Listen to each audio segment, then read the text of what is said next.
talking the Trinity. The Holy Trinity here, come through and bless us, please, because we are starting a new book. Not really. Not really. It feels like it is because it's split up, but we're continuing with the first book of Samuel. With that being said, I do want to ask for prayer as we fall into this, because I was looking back at our previous videos and I feel like we, personally, I, on my part, rushed. So I want to slow down with the second portion of Samuel, okay? I don't want to apologize for anything I said, because that's the word that I'm saying from the book. That's a good thing, is I don't got to apologize for what well, I do. Let me take that back. See, let me just dive into what we're here for.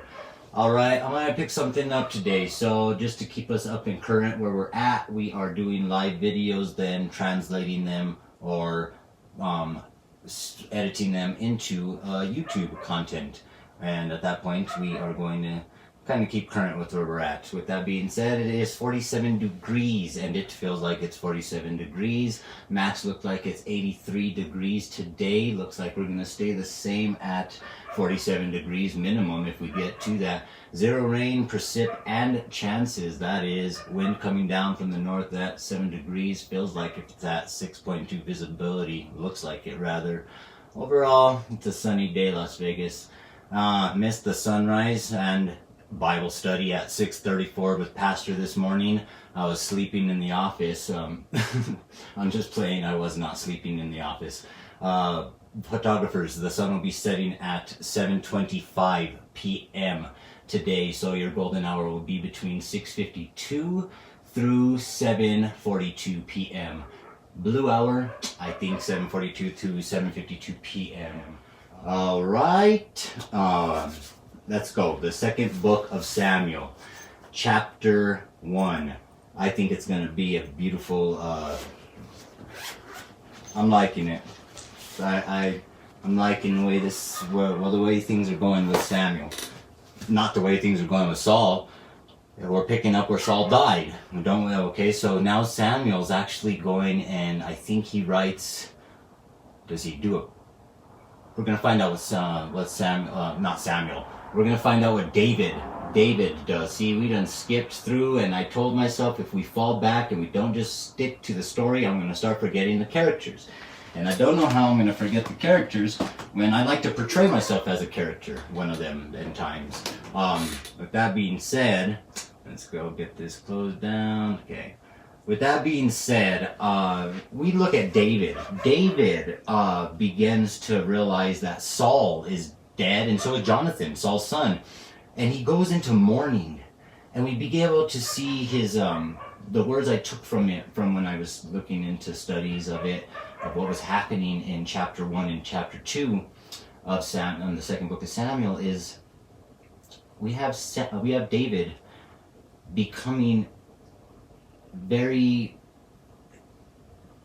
we show a side of him that I took very to heart. Like, wow, I do that and it hurts me so bad, and I understand where David's coming from. Saul was trying to kill him.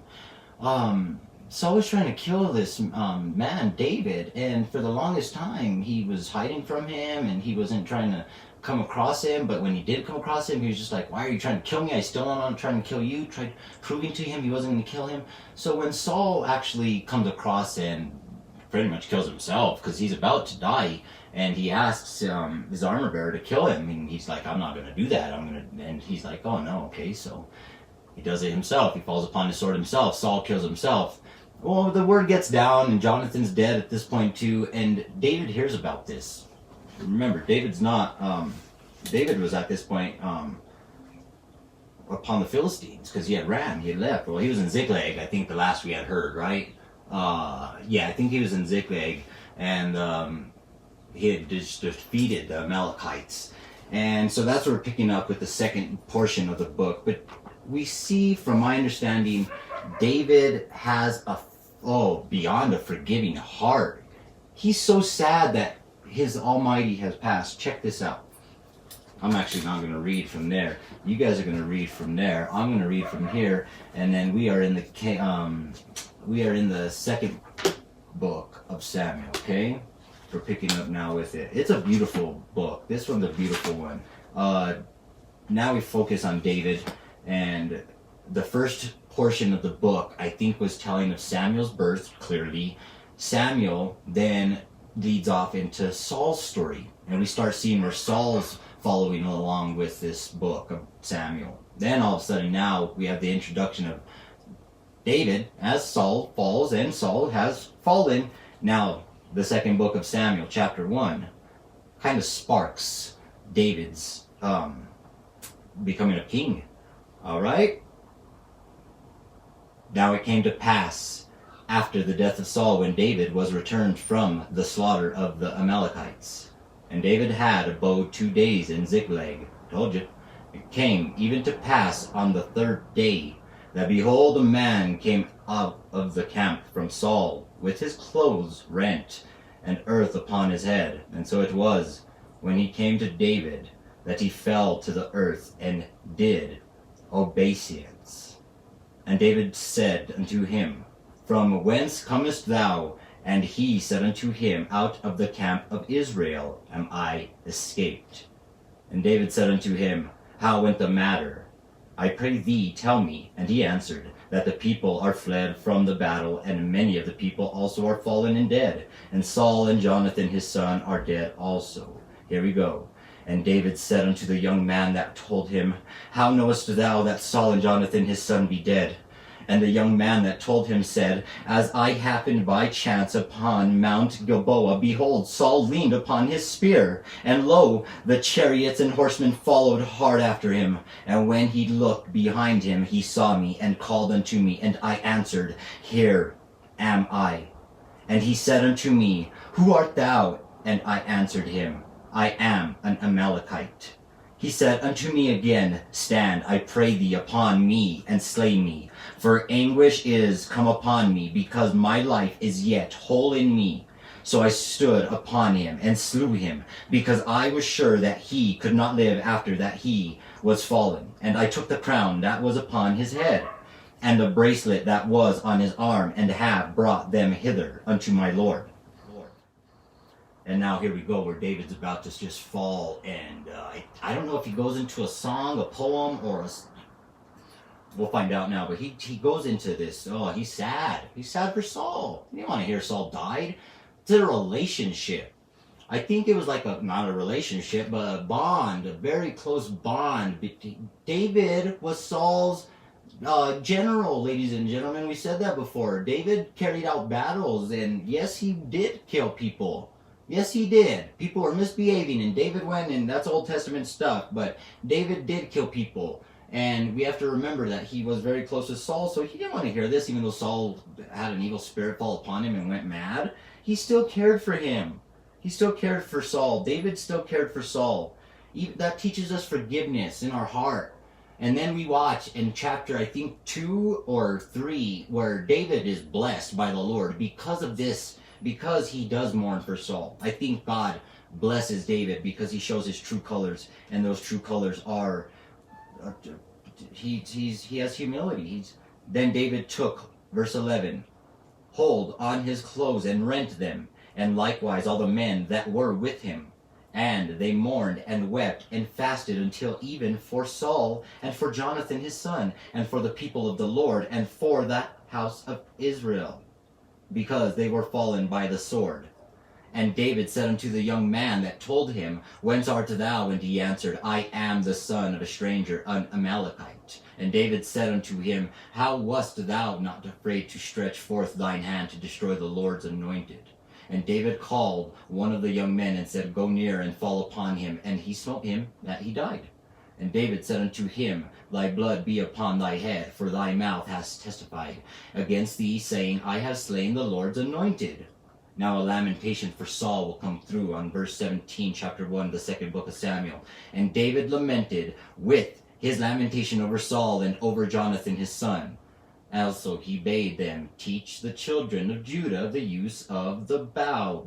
Behold, it is written in the book of Jasher, the beauty of Israel is slain upon thy high places. How are the mighty fallen?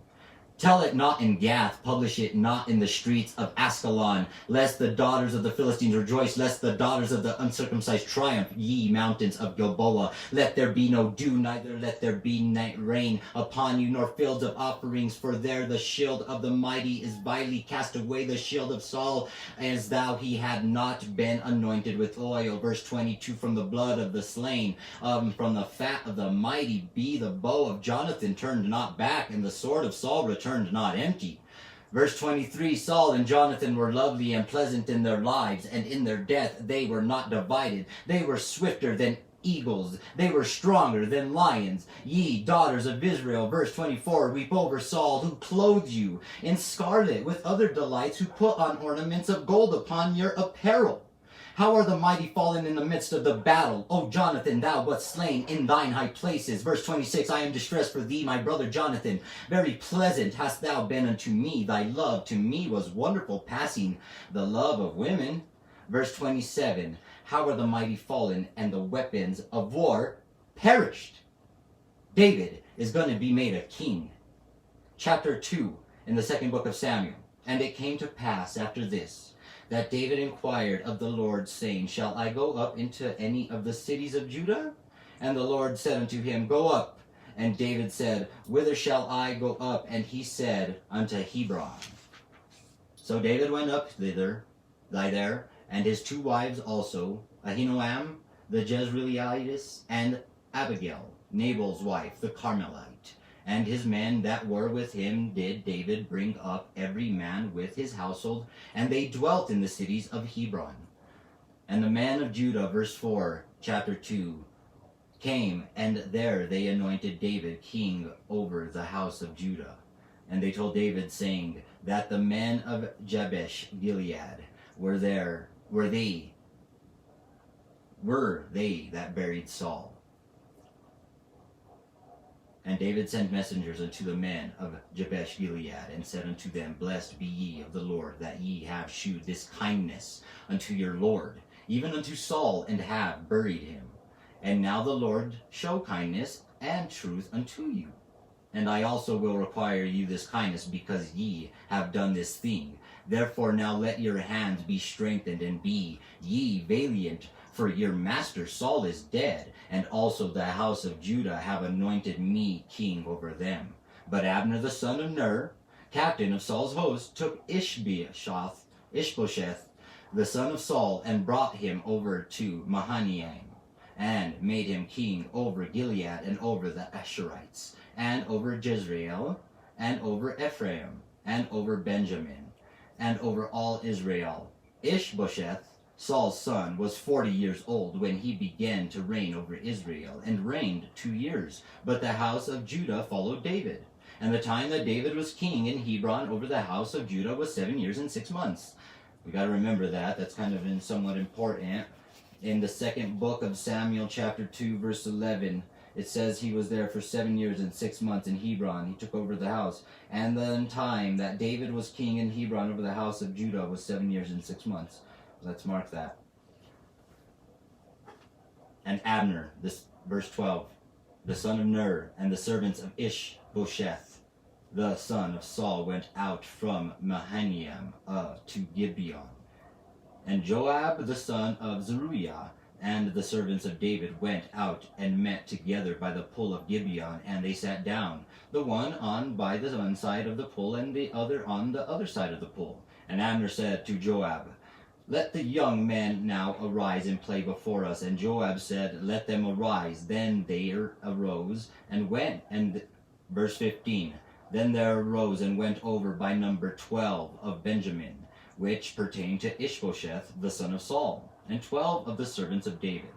And they caught every one his fellow by the head, and thrust his sword in his fellow's side, so they fell down together. Wherefore that place was called Helkath Hazarim, which is in Gibeon. And when it says is, it's still it is there. I'm not saying it pretty much is there. Half of it's gone. They just took half and brought it over here to America. No, it's still there. We need to start bringing up maps. Pastor does that, and it's a good experience when he rolls through with it.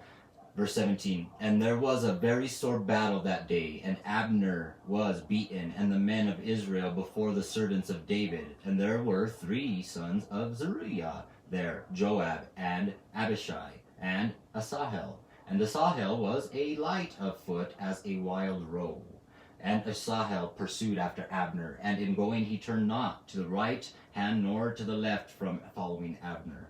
Then Abner looked behind him and said, Art thou Asahel? And he answered him, I am. And Abner said to him, Turn thee aside to the right hand, and to the left, or to the left, and lay thee hold on one of the young men, and take thee his armor. But Asahel would not turn aside from following of him. And Abner said again to Asahel, Turn thee aside from following me. Wherefore should I smite thee to the ground? How then should I hold up my face to Joab thy brother? Howbeit he refused to turn aside, wherefore Abner with the hinder end of the spear smote him under the 5th rib, that the spear came out behind him. And he fell down there, and died in the same place. And it came to pass that as many as came to the place where Asahel fell down and died stood still. Joab also and Abishai pursued after Abner. And the sun went down when they were come to the hill of Ammah, that lieth before Giah, by the way of the wilderness of Gibeon. Dang, he punched the spear all the way through him. Well, but it said the back end, right?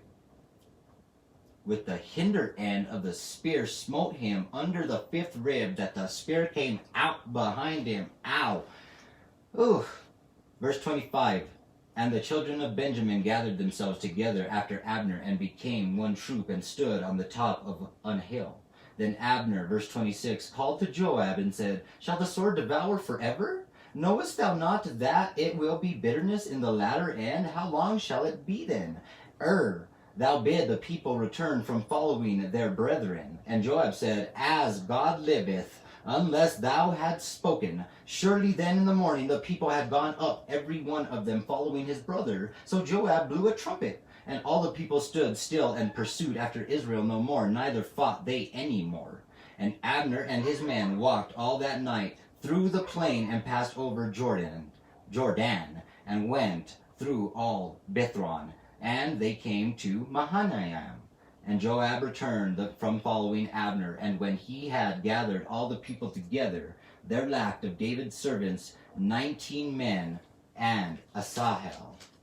But the servants of David had smitten of Benjamin and of Abner's men, so that the 360 men died.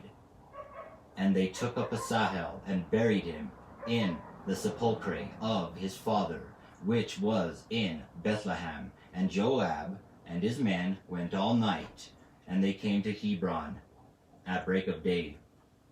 All right, I'm loving the 2nd book of Samuel, man. That's all I'm gonna do today is study it. All right, well, I gotta help out the kids at school, man. Oh, Lord, let's pray for our kids. Let's pray for our kids today in school, all right? Let's turn around and end up going, and we should have opened up in prayer, but I just felt like the Spirit said, I want to read Samuel, get it out. And I couldn't understand why I was going through two books at once, Matthew and Samuel, and it's because God said, boy, you know how they have a saying that says you need Jesus? Well, you need double dose. You need a double dose of Jesus. So that's why I have to read 2 chapters. Because I was like, God, why do I got to read 2 chapters? Samuel and Matthew. And he's just like, because you need extra, God. That's how bad you've been in your past. So now you're a slave to the word. I said, you know what? I'm honored. So let's fall into our Father prayer, all right? And let's turn around and do that, and then we can go about our day, get the girls ready, help them out as much as we can. I don't know, I'm not useful there. I'm useful in the classroom. But with that being said, let's go here, all right? Matthew chapter 6, verse 9. You know I love saying that. All right? Our Father, which art in heaven, hallowed be thy name. Thy kingdom come, thy will be done in earth as it is in heaven. Give us this day our daily bread, and forgive us our debts as we forgive our debtors. And lead us not into temptation, but deliver us from evil. For thine is the kingdom, and the power, and the glory, forever. Amen.